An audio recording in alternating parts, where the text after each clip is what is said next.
Welcome back to falls secrets. और शुरू करने से पहले एक छोटी सी बात।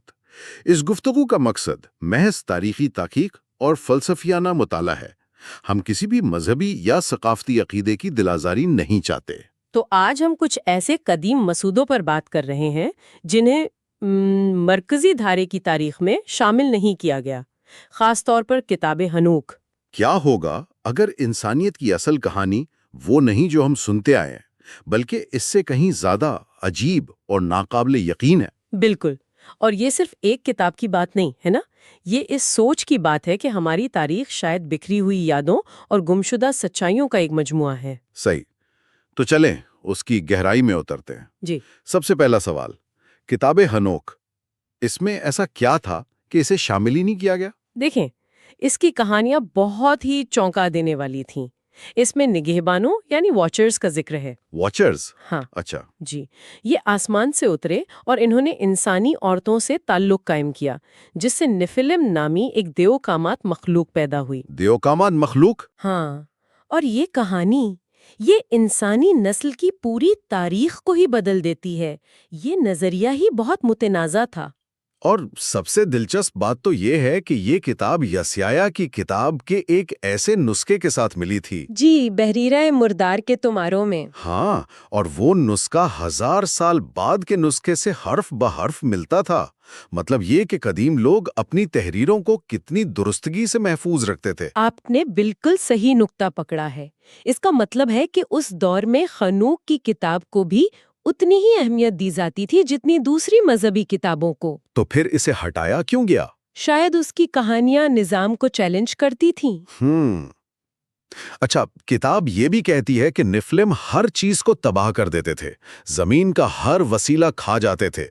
ये तो बिल्कुल इंसानों जैसा लगता है। सही बात है।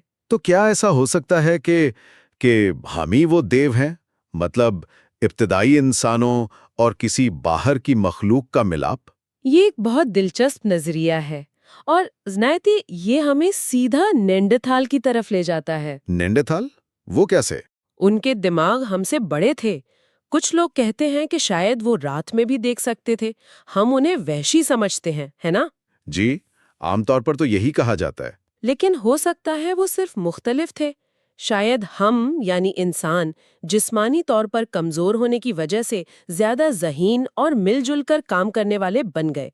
तो शायद ये कदीम कहानियां ये हमारी अपनी नस्ल और दूसरी इंसानी नस्लों के दरमियान तसादुम की भूली बिसरी यादें हों। अरे वाह! तो हम इन कदीम कहानियों पर कैसे भरोसा करें? जैसे नूह की कश्ती की कहानी, ये तो हजारों साल पुरानी बातें हैं।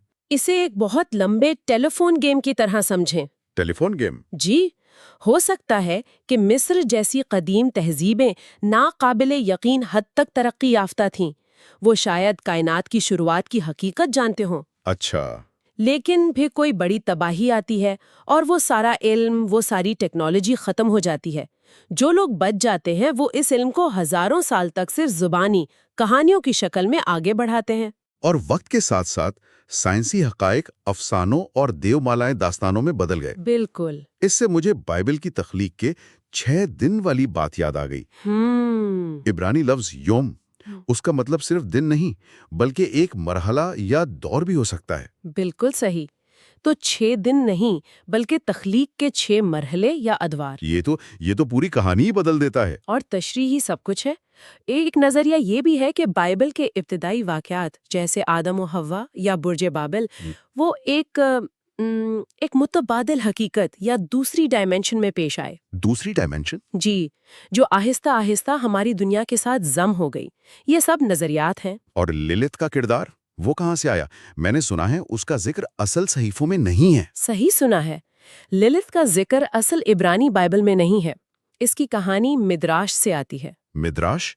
ये क्या है? मिद्राश को आप सहीफों का समझें कि एक्सपैंडेड यूनिवर्स या डायरेक्टर्स कट है। अच्छा।